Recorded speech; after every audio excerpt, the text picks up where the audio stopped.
Hello friends, स्वागत है सभी का हमारे एक और नए वीडियो में। आज की वीडियो में हम लोग देखने वाले हैं क्लास 9 का एनसीईआरटी का पॉलिटी का चैप्टर नंबर 1। ये जो वीडियो है वो पॉलिटी का चैप्टर नंबर 1 का वीडियो होने वाला है, चैप्टर नंबर 1। ठीक है, चलिए बिना समय गंवाए वीडियो को स्टार्ट करते हैं। चैप्टर का नाम है what is democracy, Y democracy. What is democracy and Y democracy. इसका मतलब है कि लोकतंत्र क्या है और लोकतंत्र क्यों जरूरी है। ठीक है, चलिए अब आगे देख लेते हैं।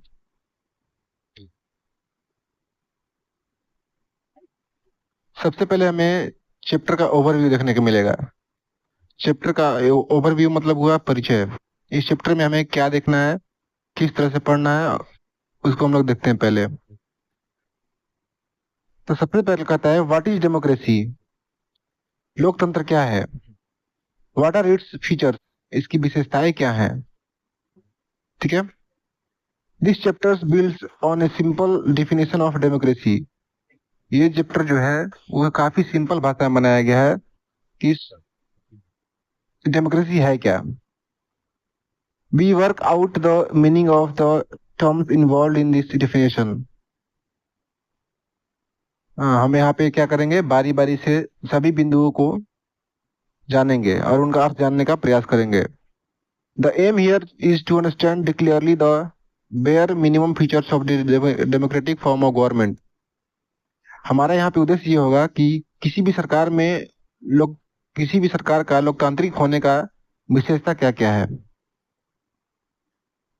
After going through this chapter we should be able to distinguish a democratic form of government from a non democratic government. जैसे जैसे हम ये चैप्टर पढ़ेंगे तो पढ़ने के बाद हम ये आसानी से बता सकते हैं कि किसी भी लोकतांत्रिक और गैर लोकतांत्रिक शासन में क्या अंतर होता है।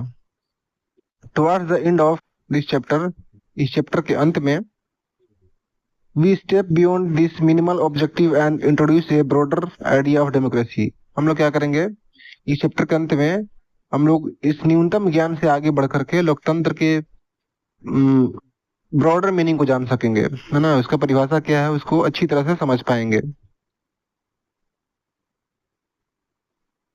फिर आगे कहता है democracy is the most prevalent form of government. Democracy क्या है, मोस्ट प्रिविलेंट है। मोस्ट प्रिविलेंट मतलब कि सबसे लोकप्रिय शासन पद्धति है, सबसे लोकप्रिय। प्रिविलेंट मीन्स क्या हो जाएगा यहाँ पे, लोकप्रिय। Today and it is expanding to more countries. और ये क्या हो रहा है, ये बहुत सारे देशों में भी इसका विस्तार हो रहा है। ठीक है, but why it is so, लेकिन ऐसा ये क्यों है, लेकिन ऐसा ये क्यों है। What makes it better than other forms of government. इसमें ऐसा क्या है कि ये जो दूसरे व्यवस्थाओं से इसको बेहतर बनाता है। This is the second big question. ये हमारा दूसरा सबसे बड़ा सवाल है that we take up in this chapter, जो इस चैप्टर में हम लोग डिस्कस करेंगे। ठीक है, तो चलिए आगे बढ़ते हैं और चैप्टर की शुरुआत करते हैं।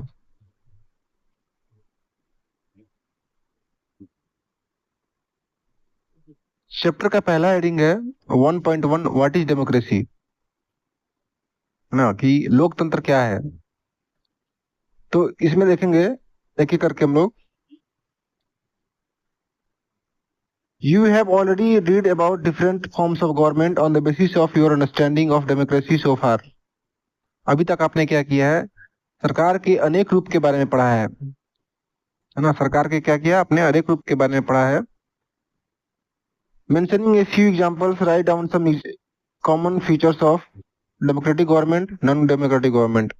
ना, तो आपकी समझ के आधार पर, आपने जो अभी तक समझा है उसके आधार पर आप डेमोक्रेटिक गवर्नमेंट का नाम बताइए और कुछ नॉन डेमोक्रेटिक गवर्नमेंट का नाम बताइए। तो डेमोक्रेटिक गवर्नमेंट में क्या हो जाएगा, जैसे इंडिया हमारा क्या डेमोक्रेटिक गवर्नमेंट है, क्योंकि यहाँ पर जो रिप्रेजेंटेटिव होते हैं वो जनता द्वारा चुने जाते हैं, इसलिए डेमोक्रेटिक गवर्नमेंट का एग्जांपल क्या हो जाएगा, इंडिया, है ना, इंडिया हो जाएगा। और नॉन डेमोक्रेटिक गवर्नमेंट का एग्जांपल क्या हो जाएगा, हम कह सकते हैं कि चाइना, जहां पर वन पार्टी इलेक्शन होता है उसको हम लोग कह सकते हैं नॉन डेमोक्रेटिक गवर्नमेंट। चलिए अब आगे देखते हैं। आगे कहता है कि वाई डिफाइन डेमोक्रेसी, डेमोक्रेसी को परिभाषा की जरूरत क्यों है ना, डेमोक्रेसी को परिभाषा की जरूरत क्यों है।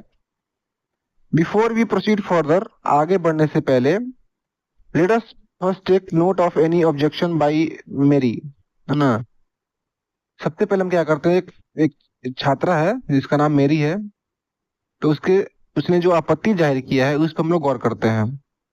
ठीक है।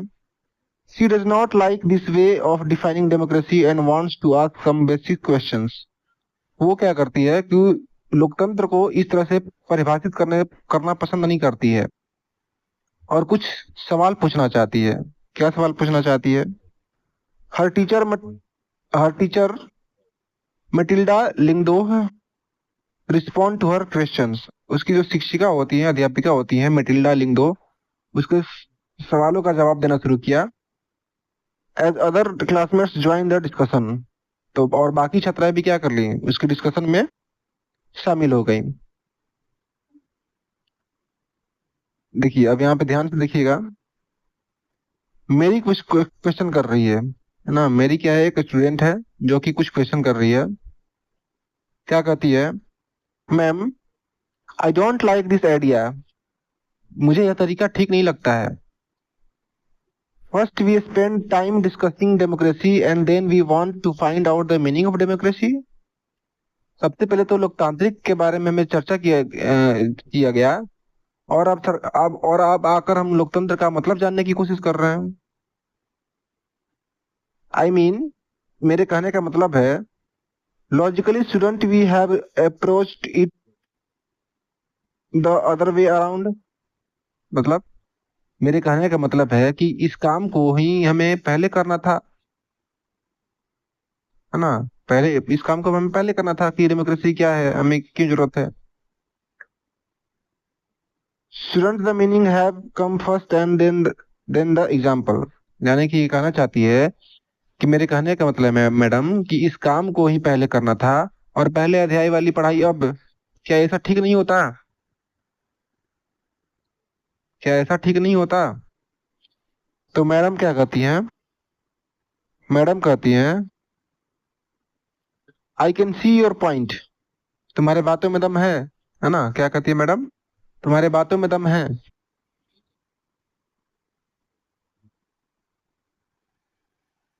But that is now how we reason in everyday life. पर क्या हम अपने सामान्य जीवन में भी ऐसा नहीं करते हैं क्या? We use words like pain, rain और love.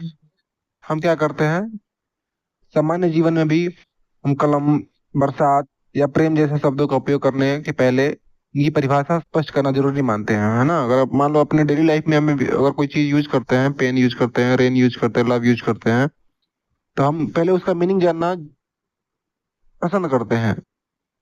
Do we wait to have a definition of these word before we use them, है ना। हम उसको पहले मीनिंग जानना जरूरी मानते हैं। Come to think of it, जरा सोचो, है ना।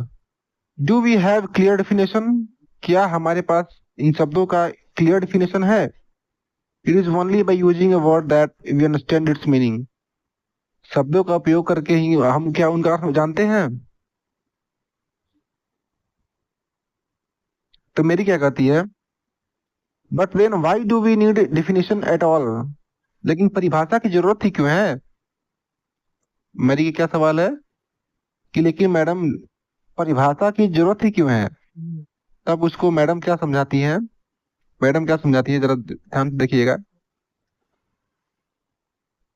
कहती है कि we need a definition only when we come across a difficulty in the use of word. हमें डेफिनेशन की जरूरत तभी पड़ती है जब हमें किसी शब्द का उपयोग करने में परेशानी होती है। ठीक है। We need a definition of rain only when we wish to distinguish it from shade, drizzle और cloud burst.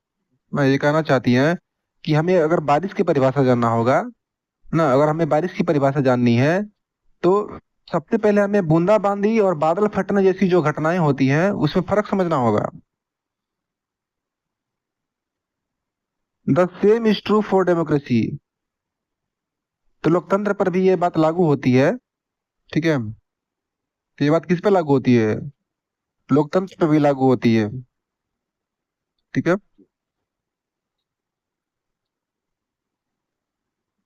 We need a clear definition only because people use it for different purposes ना, इसलिए हमें इसकी परिभाषा का भी जरूरत है, क्योंकि इसका लोग जो प्रयोग करते हैं वो अलग अलग अर्थों के लिए करते हैं। Because very different kinds of government call themselves democracy, क्योंकि बहुत अलग अलग तरह की जो सरकारें हैं खुद को भी लोकतांत्रिक कह देती हैं। कोई भी सरकार आती है अपने आप को लोकतांत्रिक कर देती है। तो लोकतांत्रिक और गैर लोकतांत्रिक में क्या बेसिक डिफरेंस है, ये हमें जानने के लिए हमें इसका परिभाषा पता होना चाहिए। ठीक है।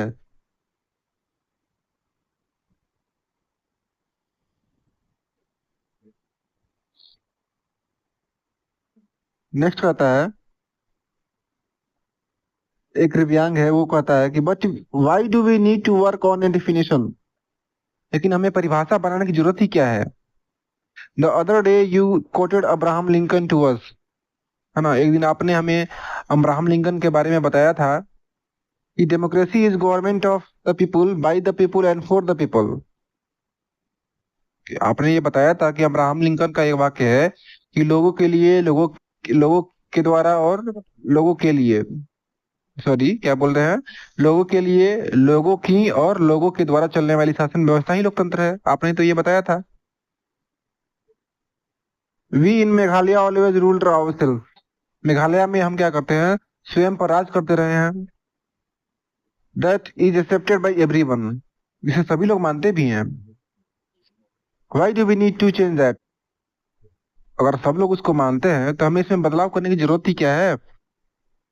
तो ये जो दिव्यांग है वे एक अच्छा सवाल पूछता है, तो मैडम इस पे क्या जवाब देती है, जरा ध्यान से देखिएगा। मैडम कहती हैं कि I am not saying we need to change it, मैं ये नहीं कहती कि इसमें चेंज करने की जरूरत है। I too find this definition very beautiful, मुझे भी यह परिभाषा क्या लगता है, बहुत ही अच्छा है, बहुत ही सुंदर लगता है। लेकिन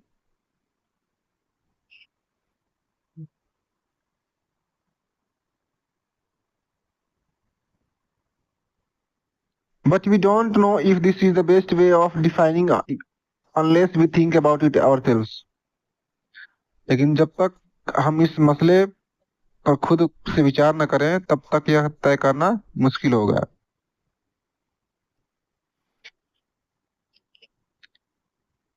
We must not accept something just because it is famous, just because everyone accepts it, है ना, कि हमें किसी चीज को सिर्फ इसी आधार पर स्वीकार नहीं कर लेना चाहिए कि किसी बहुत नामी गिरामी आदमी ने इसके लिए बहुत कुछ अच्छा कहा है या सभी लोग उसको मानते हैं, इसका मतलब है कि ऐसा नहीं है कि जिसको सब लोग मानते हैं वो अच्छा ही है कि नहीं?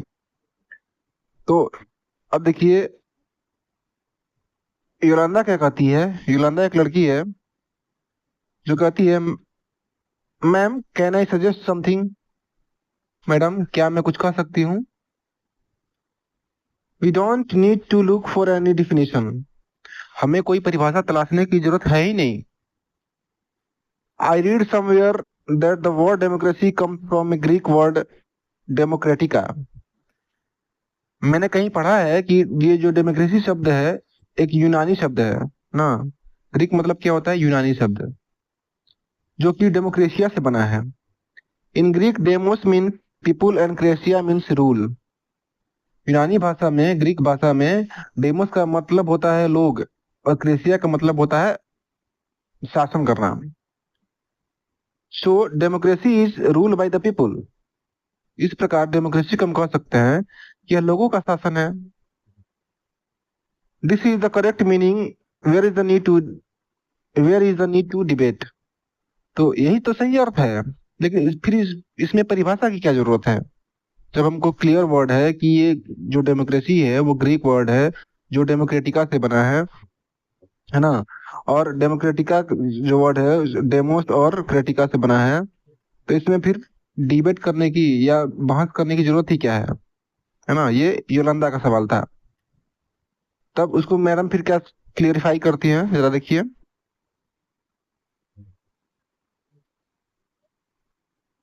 तो मैडम समझाती हैं, that is also a very helpful way of thinking about this matter ना।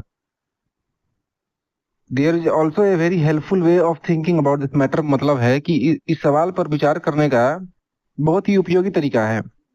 I would just say that this does not always work, पर मैं इतना जरूर कहूंगी कि सिर्फ शब्द के उत्पत्ति से उसका परिभाषा निकालना उचित नहीं है। आगे कह रहा है कि a word does not remain tied to its origin.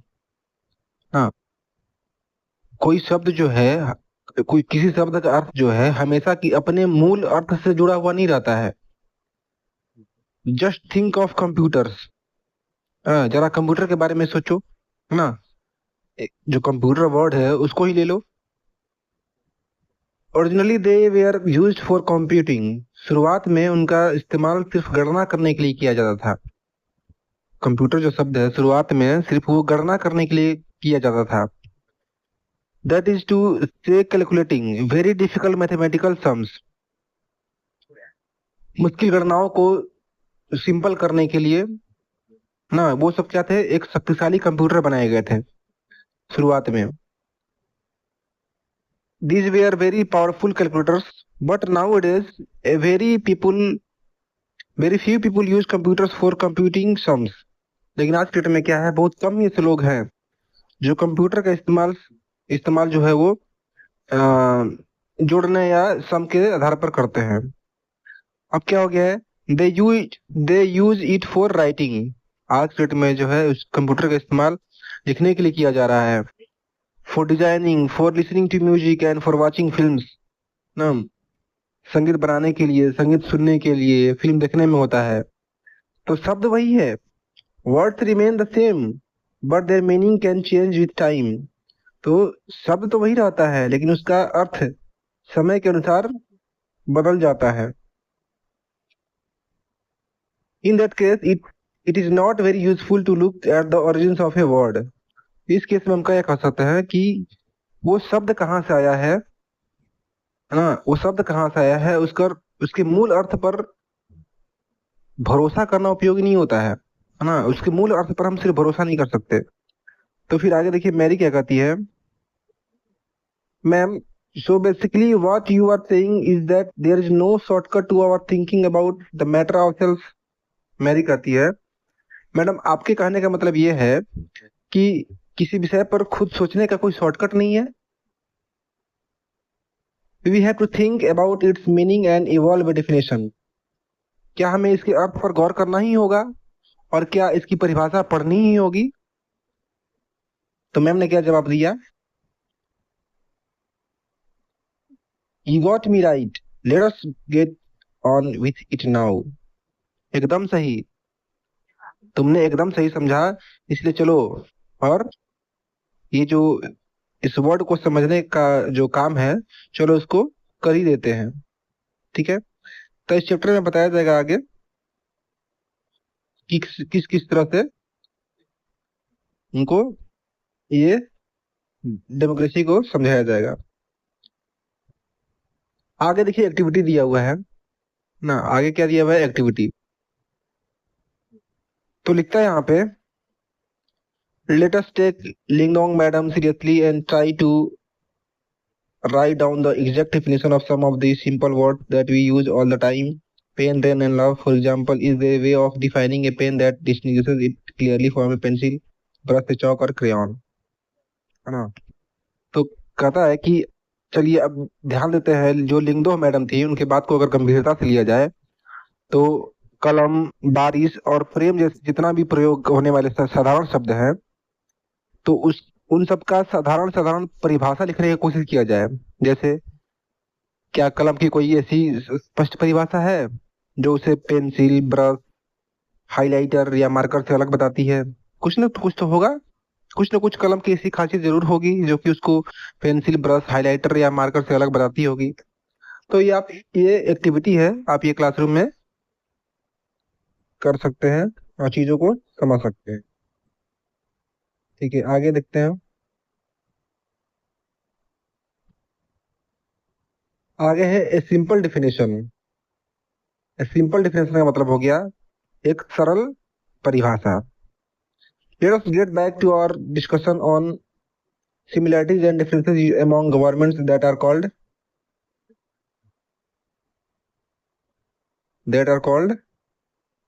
democracies. That are called democracies. तो चलिए उस पे अब चर्चा करते हैं कि जो खुद को लोकतांत्रिक बताते हैं, जो सरकारें खुद को लोकतांत्रिक बताती हैं, तो उनके बीच क्या समानताएं हैं, क्या सिमिलरिटी है और क्या डिसिमिलरिटी है। ठीक है।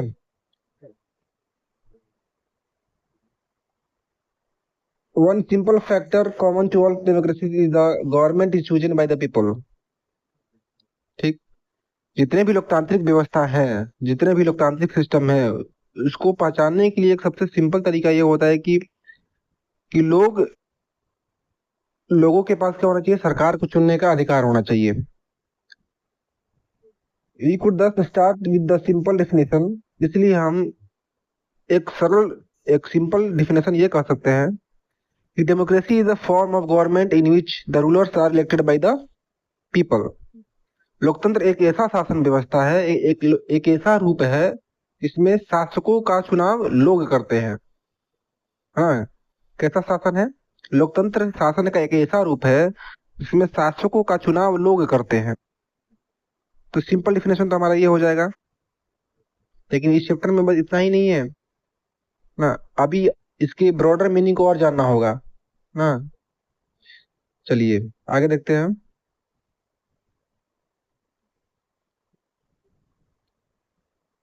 This is useful starting point. यह एक उपयोगी शुरुआत है। This definition allows us to separate democracy from forms of government that are clearly not democratic. इस परिभाषा से यह स्पष्ट हो जाता है कि जो लोकतांत्रिक और नॉन डेमोक्रेटिक गवर्नमेंट है उसमें क्या अंतर है, उन दोनों में क्या अंतर है, यानी कि डेमोक्रेटिक गवर्नमेंट में और नॉन डेमोक्रेटिक गवर्नमेंट में क्या अंतर है, ये तो हमको पता चल गया। क्यों? क्योंकि हमने क्या कहा अभी कि डेमोक्रेटिक फॉर्म ऑफ गवर्नमेंट में जो सरकार है उसको जनता द्वारा चुना जाता है, और नॉन डेमोक्रेटिक में क्या होता है, लोगों द्वारा नहीं चुना जाता है। तो बेसिक तो अपना डिफिनेशन यही हो जाएगा। फिर से आगे देखते हैं।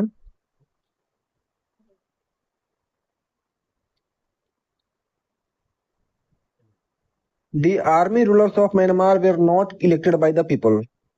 कहता है कि म्यांमार में जो सैनिक होते हैं, जो सैनिक शासक होते हैं, उनका चुनाव लोगों ने नहीं किया है। Those who happen to be in the control of the army became the rulers of the country. जिन लोगों का सेना पर नियंत्रण था वही क्या बन गए, देश के शासक बन गए। ठीक है। People had no say in this decision. People had no to say in this decision. शासक के फैसले में लोगों की कोई भागीदारी ही नहीं है। डिक्टेटर्स लाइक पिनोचेट, क्या कहता है यहाँ पे, डिक्टेटर्स लाइक पिनोचेट, पिनोशे, इसको इंग्लिश में पिनोचे लिखते हैं लेकिन इसको हिंदी में क्या बोलेंगे, पिनोशे बोलेंगे। जो चीले का रहने वाला था डिक्टेटर, डिक्टेटर मीन्स होता है तानाशाह ना, sorry, are not elected by the people. जो तानाशाह हुआ करते थे उनका चुनाव लोग नहीं करते थे। This also applies to monarchies. ये बात जो है वो मोनार्कीज पर भी लागू होती है। मोनार्की मतलब हो गया राजशाही, राजशाही राजाओं का जो शासन हुआ करता था, यानी कि ये बात जो है राजशाहियों पर भी लागू है कि राजशाहियों में भी लोग उसका चुनाव नहीं करते थे। The king of Saudi Arabia rule not because the people have chosen them to do so. सऊदी अरब का जो शाह लोग द्वारा शासक नहीं चुने गए हैं, सऊदी अरब के जो शासक हैं वो लोगों द्वारा नहीं चुने गए हैं, बल्कि क्या है वहां पे कि राज परिवार में जन्म लेने के कारण उन्हें यह हक मिला है, क्योंकि वो राज परिवार में जन्म लिए हैं। ठीक है। आगे देखते हैं।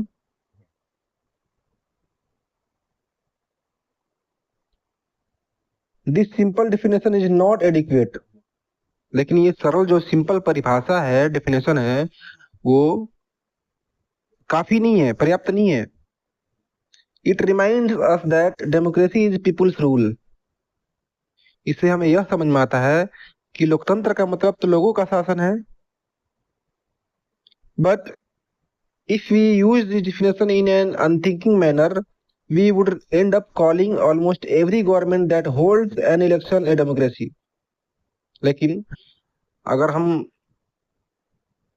इस परिभाषा का प्रयोग यदि हम बिना सोचे समझे करेंगे तो हमें क्या लगेगा कि सभी सरकार को लोकतांत्रिक कहना पड़ेगा। जो चुनाव करवाती है मतलब लोकतांत्रिक है, ऐसा नहीं होता। ऐसा जरूरी नहीं है कि जो सरकारें चुनाव करवा रही हैं वहां पर लोकतांत्रिक व्यवस्था ही है। ठीक है।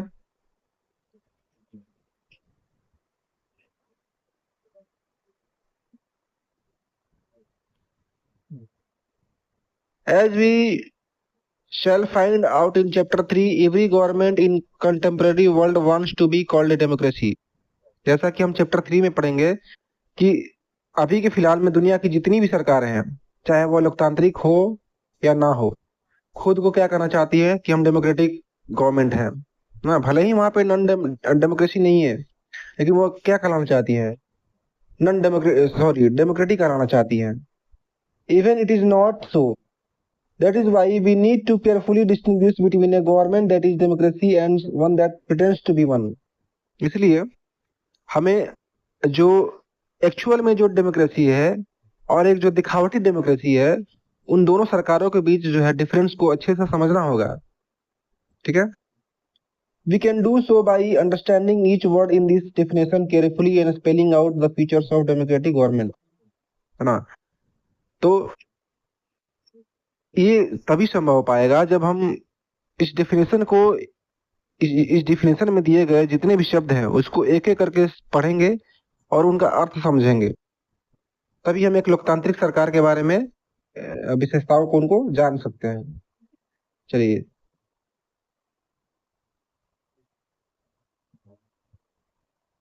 आगे देखते हैं।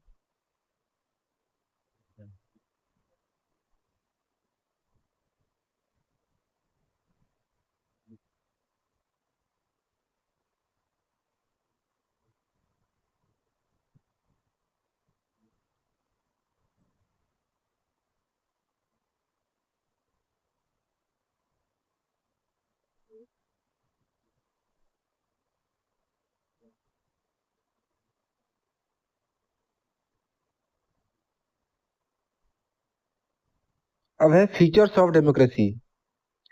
फीचर्स ऑफ डेमोक्रेसी का मतलब हो जाएगा कि लोकतंत्र की क्या क्या विशेषताएं हैं, है ना। यानी कि अब हम डेमोक्रेसी को और भी डिटेल्ड वे में पढ़ेंगे।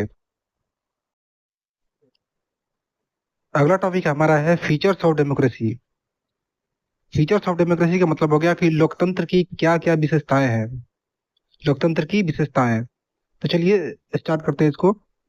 We have started with simple definition that democracy is a form of government in which the rulers are elected by the people. हमने सिंपल डेफिनेशन से स्टार्ट किया था कि लोकतंत्र एक शासन का एक ऐसा रूप है जिसमें जनता अपने शासकों का चुनाव करती है। This raises many question. इस बात से मन में बहुत सारे सवाल खड़े होते हैं। ठीक है, इस बात से मन में बहुत सारे सवाल खड़े होते हैं। क्या सवाल खड़े होते हैं? Who are the rulers? ऊपर वाले परिभाषा के अनुसार शासक कौन है, फिर रूलर्स कौन है? Which officials must be elected for any government to be called a democracy? किसी सरकार को लोकतांत्रिक कहे जाने के लिए किन अधिकारियों का चुना जाना आवश्यक है ना। मन में ये सब सवाल आते हैं आपके। Which decision may be taken by non-elected officials in democracy? वे कौन से फैसले हैं जो बिना चुने हुए अधिकारी भी ले सकते हैं? तो मन में ये सब आपके सवाल आ सकते हैं। आगे कहता है कि what kind of elections constitute a democratic elections? किस तरह के चुनाव को लोकतांत्रिक चुनाव कहेंगे? What condition must be fulfilled for an election to be considered democratic? किसी चुनाव को लोकतांत्रिक कहने के लिए कौन कौन से ऐसी शर्तें हैं, कौन से ऐसा कंडीशन है जो कि पूरा करना जरूरी होता है। ठीक है। आगे कहता है कि who are the people who can elect the rulers और गेट इलेक्टेड एज रूलर्स? वे कौन से लोग हैं जो शासकों का चुनाव कर सकते हैं या खुद भी शासक बन सकते हैं। Should this include every citizen on an equal basis? क्या इसमें प्रत्येक नागरिक का बराबरी का हिस्सा है? क्या इसमें सबका भाग लेना जरूरी है? Can a democracy deny some citizen this right? है ना? क्या कोई लोकतांत्रिक व्यवस्था अपने कुछ नागरिकों को इस अधिकार से वंचित भी कर सकती है ना? आगे कहता है कि finally what kind of form of government is democracy? तो सरकार के किस रूप को हम लोग लोकतांत्रिक कहेंगे? मन में सारे बहुत सारे आपके सवाल भी घूम रहे होंगे। ठीक है। Can elected rulers do what ever they want? क्या चुने हुए शासक लोकतंत्र में अपनी मर्जी से कुछ भी कर सकते हैं? है ना? चलिए अब आगे देखते हैं।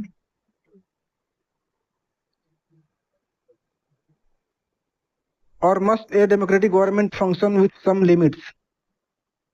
या लोकतांत्रिक सरकार कुछ सीमाओं के में बंद कर काम करेगी, है ना?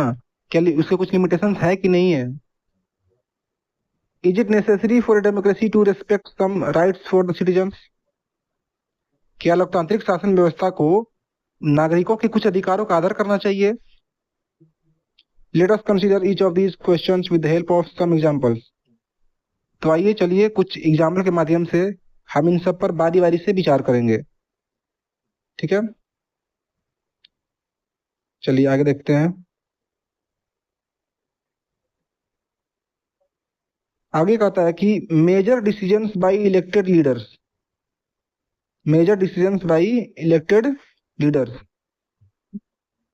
जिन नेताओं को हमने चुना है, जिन नेताओं को हमने निर्वाचित किया है, उनके हाथ में कौन कौन से मुख्य फैसले होते हैं ना, उनको देखना है। तो देखिए यहाँ पे कहानी शुरुआत होती है पाकिस्तान से। कहानी कहाँ शुरुआत होती है? पाकिस्तान से। In Pakistan General Pervez Musharraf lead a military coup in October 1999। Pakistan में क्या होता है?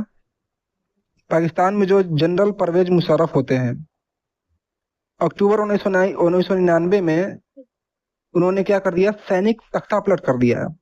मिलिट्री कॉप मतलब क्या होता है? कॉप मतलब होता है तख्ता पलट, है ना? He overthrew a democratically elected government and declared himself the chief executive of the country. उन्होंने क्या किया? जो पाकिस्तान में लोकतांत्रिक ढंग से चुनी हुई सरकार थी ना, डेमोक्रेसी वाली जो सरकार थी, उसको क्या किया? हटा दिया, मतलब उखाड़ फेंका, और खुद को देश का चीफ एग्जीक्यूटिव घोषित कर दिया, यानी कि मुख्य कार्यकारी घोषित कर दिया। ठीक है, चलिए आगे देखते हैं। Later he changed his designation to president and in 2002 held a referendum in the country that granted him a 5-year extension. बाद में इन्होंने क्या किया? खुद को राष्ट्रपति घोषित कर दिया, और 2002 में एक जनमत संग्रह, रेफरेंडम मतलब लोगों का एक ग्रुप होता है जहां से लोगों का जनमत संग्रह लिया जाता है, मतलब उनका विचार लिया जाता है। जनमत संग्रह करा के और अपना जो ड्यूरेशन है वो कितने साल बढ़वा दिया? 5 साल के लिए बढ़वा दिया। ठीक है, चलिए आगे देखते हैं।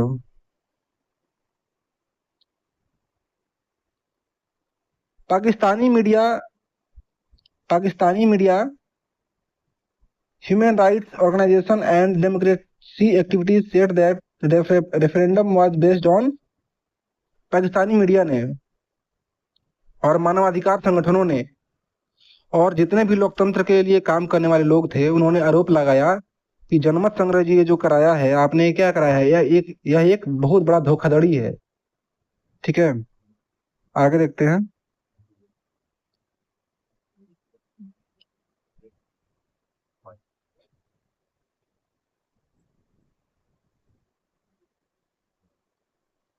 हमने क्या बताया कि मैल प्रैक्टिस एंड फ्रॉड, जो आपने जनमत संग्रह कराया है ये क्या है? एक माल प्रैक्टिस है, एक धोखाधड़ी है। ठीक, और इसमें बहुत सारा गड़बड़ी हुआ है। इन अगस्त 2002 he issued a legal framework order that amended the constitution of Pakistan.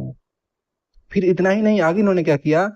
अगस्त 2002 में इन्होंने लीगल फ्रेमवर्क ऑर्डर के जरिए इन्होंने क्या किया कि पाकिस्तान के संविधान को ही बदल डाला। ठीक है,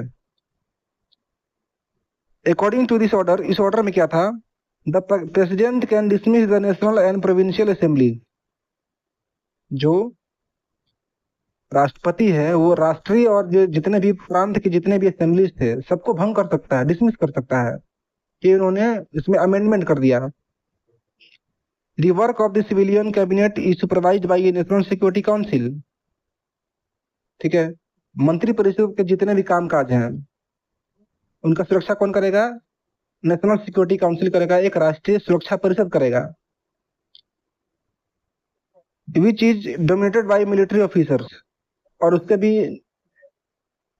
सदस्य क्या थे, ज्यादातर जो सदस्य थे वो अधिकारी ही थे, यानी कि मिलिट्री से संबंधित थे।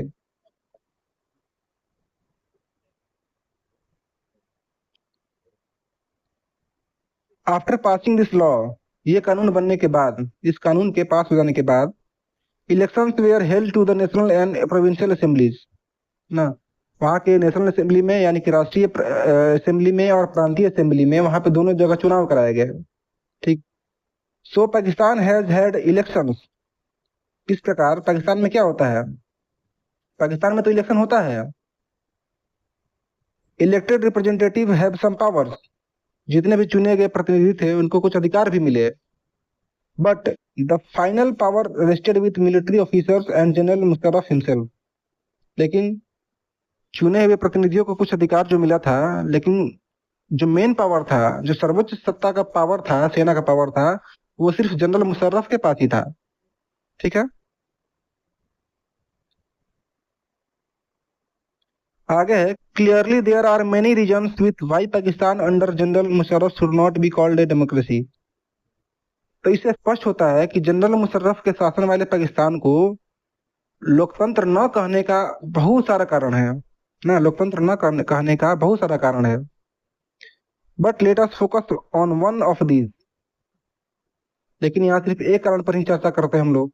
वो कौन सा कारण है, can we say that rulers are elected by the people in Pakistan. क्या हम यह कह सकते हैं कि पाकिस्तान के लोगों ने अपने शासकों का चुनाव किया है ना, नॉट क्वाइट, बिल्कुल, हमेशा बिल्कुल नहीं कह सकते। People may have elected their representative to the national and provincial assemblies, but those elected representatives were not really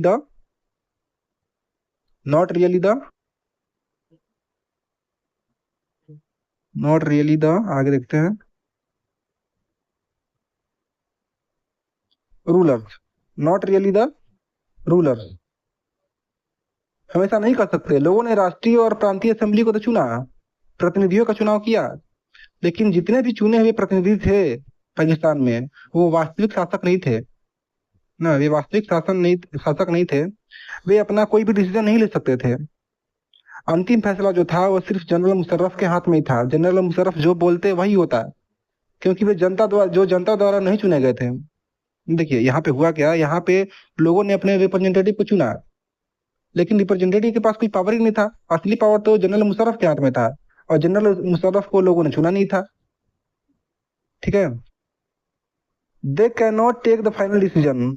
वे कोई भी डिसीजन नहीं ले सकते थे, कोई फैसला नहीं ले सकते थे। The power to make final power to take final decision rested with army officials and with general Musharraf, है ना, जनरल मुशर्रफ के हाथ में ही था सारा power. And none of them were elected by the people, लोगों ने किसी को नहीं चुना था। This happen in many dictatorship and monarchies. ऐसा तानाशाही और राजशाही वाली अनेक शासन व्यवस्थाओं में होता है ना। यहाँ तो तानाशाही और राजशाही हो गया कि आप भले ही इलेक्शन में वोट दे दो किसी को, लेकिन पावर तो किसी एक आदमी के हाथ में है। तो ऐसा जो तानाशाही वाला सरकार है और जो राजशाही वाला सरकार है वो अनेक शासन व्यवस्थाओं में देखा जाता है।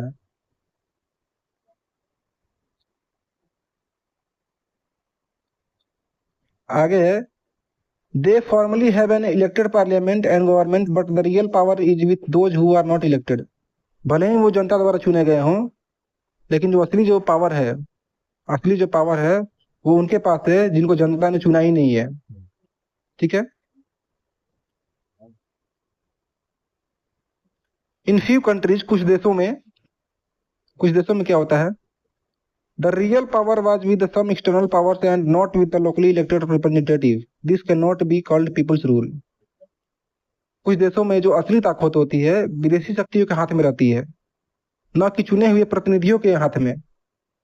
इससे क्या होता है कि लोगों का शासन, इसको नहीं कर सकते हम लोग कि आपने चुना है किसी और को और पावर है किसी के और के हाथ में, तो इसको हम रियल पावर तो नहीं कर सकते।